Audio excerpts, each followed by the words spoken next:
Imagine standing with a handful of evergreen needles in your palm, the kind that smell like brisk winter air and a citrusy green note.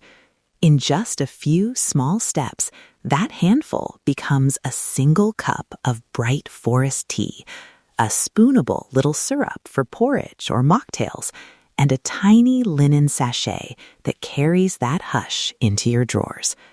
Today, we're making 3 low-waste, safety-first pine needle rituals you can try tonight. Yes, that smell. I can almost feel the coolness on my tongue. Hello, everyone. I'm Sam Nang, and I'll be your nature guide tonight, walking through how this forest scent becomes something small and useful in the kitchen and home. And I'm Fiona. Quick note before we begin. Subscribe if you love slow, plant-based rituals. We share full recipes in the show notes so you can follow along. We'll also be careful about safety, species ID, who should avoid internal use, and how to strain so tiny particles don't irritate sensitive throats. That said, let's take a short breath together and step into the hush. Picture a small pot on the stove, a handful of clean, labeled culinary pine needles, a strip of bright orange peel. You lean in and breathe.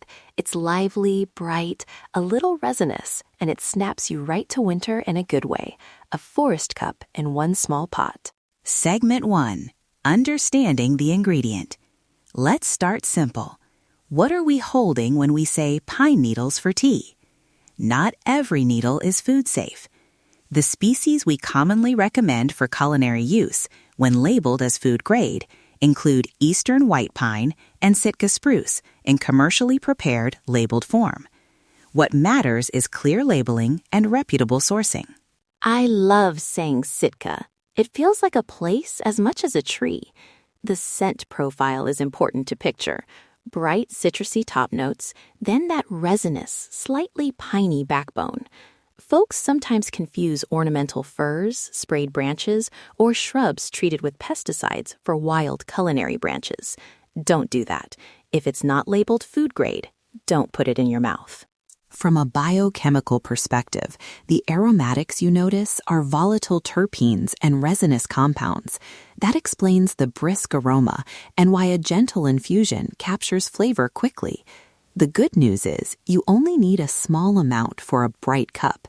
The not so good news, some species contain components that aren't safe for everyone, which is why we repeat the sourcing point. The evidence is clear. Labeling and reputable sellers reduce risk. Quick practical cues for buying. Look for product descriptions that say culinary white pine needles, food grade Sitka, or similar. Buy from herbal suppliers, specialty tea shops, or foraging teachers who provide written ID and sourcing notes. Avoid anything from busy roadsides, freshly sprayed ornamentals, or unlabeled packets from uncertain sources. Segment 2. Tradition and practical context. People have brewed spruce and pine needles for generations around the world. Simple spruce cordials or pine-infused drinks appear in cold climate foodways as a way to capture a bright, vitamin C-rich impression, always shared as folk practices, not medical advice. The rituals are about place, the forest, home, and season. I can picture a grandmother heating up a small pot of needles, stirring in a touch of sweetener, and handing you a warm cup to chase the cold away. Those stories teach 2 things. First, that the scent ties people to place. Second, that these preparations were modest. Single cups, short infusions, small jars. Never concentrated or industrial strength, unless prepared by someone who knows what they're doing. Let's be clear about practical chemistry in plain language. When you steep needles lightly, you capture volatile aromatic oils and water-soluble compounds that create bright flavor. If you boil aggressively or make a high-concentration extract without proper technique, you can concentrate compounds that may irritate some people. That's why we recommend short infusions and careful straining. Sourcing notes again. Reputable suppliers will list species, and many will offer small sample packets so you can try 1 cup before making syrup or gifts. If you want to forage, Get trained ID help and landowner permission. Ethical harvesting. Take a little, leave much, and avoid stripping branches. Segment 3. Introducing the remedies. Why these 3? A single cup is immediate. It's a moment. The tiny syrup is pantry-friendly, just a spoon to flavor porridge or mocktails. The linen sachet brings scent into daily life without ingesting anything. Each practice is intentionally small-scale and low-risk when you follow sourcing and straining guidance. Who should be cautious? Pregnant or nursing people, households with infants, and pet owners, especially those with dogs and birds. If you're in one of those groups, please use a commercial product labeled for your use or check with a qualified provider. All right, ready to make a tiny jar tonight? We're walking through everything: ingredients, equipment, step-by-step instructions. I'll read ingredients slowly so you can jot them down. We have the full written recipe in the show notes, too. Segment 4. Recipe. Step-by-step instructions. First, the ingredient list for the single cup infusion and a 2 to 4 ounce jar of syrup plus a sachet. Ingredient list. For the single cup pine needle infusion, 1 cup water, 1 tablespoon fresh culinary white pine needles, rinsed, 1 thin strip of organic orange peel, no white pith, ½ teaspoon raw honey or maple syrup to taste, optional. For the tiny pine syrup, makes about 3 ounces, 1/4 cup water, 2 tablespoons granulated sugar, or 2 tablespoons honey for a low sugar option, 1 tablespoon finely chopped culinary pine needles, 1 teaspoon fresh lemon juice. For the lemon sachet, a small handful of clean, dried pine needles, about 1 tablespoon when packed, 1 teaspoon dried orange peel, or a couple of thin fresh strips dried, and a small linen or muslin sachet. Equipment: small pot for the cup, a teaspoon for stirring, a fine mesh sieve plus a square of cheesecloth for straining, a sterilized 2 to 4 ounce jar for the syrup, a small bowl for drying needles, and your linen sachet or muslin bag. Step by step for the single cup pine infusion. Step 1. Pour 1 cup of filtered water into your small pot and set heat to medium-high. Step 2. While the water warms, rinse your tablespoon of pine needles under cool water and pat them dry. You want clean needles, no dirt or insects. Step 3. Once the water reaches a gentle boil, remove from heat and drop in the rinsed needles and the strip of orange peel. Step 4. Cover the pot and let it steep for 5 minutes. That's enough time to capture the bright aromatics without over-extracting heavy resin. Step 5. After 5 minutes, strain through your fine sieve lined with cheesecloth into your mug. Take a small sip to test temperature and tolerance. Pause there and notice aroma and flavor. If you like sweetness, stir in up to ½ a teaspoon of honey or a splash of maple syrup. Sensory note while you sip. The cup should smell like bright pine and orange. Clean, a little citrus, not overpowering. If it tastes strongly bitter, it was oversteeped or the needles weren't culinary grade. Discard any cup that smells odd or has an off note. Now, the tiny pine syrup. We'll make a very small batch so you can try it without committing to a big jar. Step 1.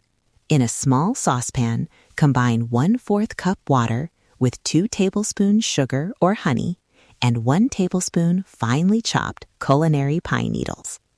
Step 2. Bring to a gentle simmer over low heat.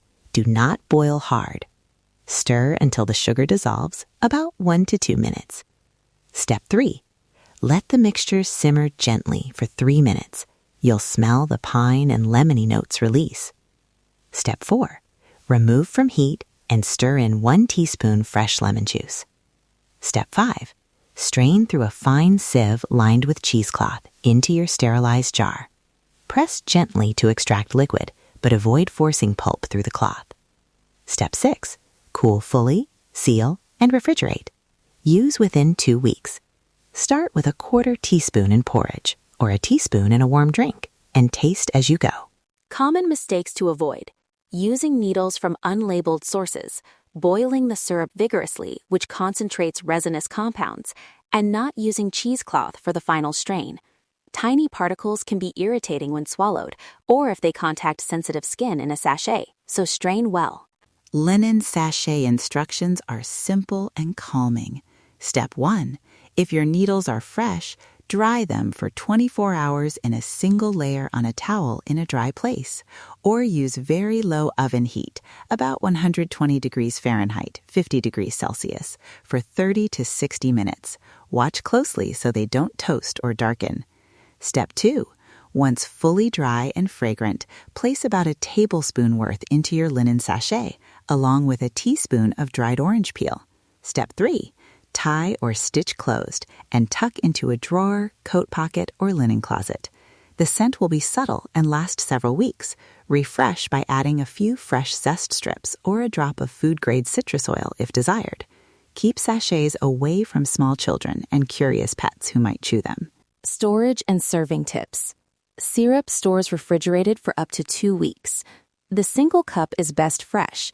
If you make a larger infusion, keep it chilled and use within 48 hours.